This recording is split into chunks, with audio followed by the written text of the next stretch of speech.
The third point I would say is flexibility versus rigidity. There are certain points in a business as you're growing where you want to make sure that you're communicating that you're flexible enough to pivot.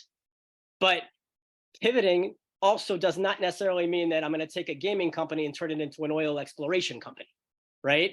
So ultimately, there has to be some parameters from a rigidity standpoint in terms of what you're establishing as a business and for what you're communicating that enables flexibility to actually be able to flow from that. So, and everything and building business is entirely unpredictable, right? And updating is absolutely needed, but there are certain points where you want to be flexible and there are certain points where you want to have rigidity. So please make sure that you're also thinking about that as you're building. Continuity and consistency. Numbers, verbiage, hey, my margins are 30%, but later on my margins are going to be 29%.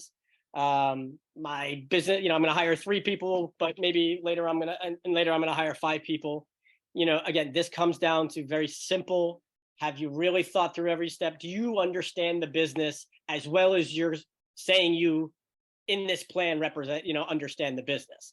And again, I'll do this for fun, right? If it's a business plan, I'll be like, oh, so how many people are you hiring? How many engineers? All right. How many executives? How many interns? Right? How many strategic partners do you have? How many clients do you have? I'll give you a perfect example. I was on the phone the other day with a consulting client who basically, is pitching his business. He's talking about, the fact that he's got, this amazing product. He's got 200 clients paying $5,000 a month. It's beautiful, the business, and they only need to raise $500,000 to take it to the next phase. And I'm like, stop right there.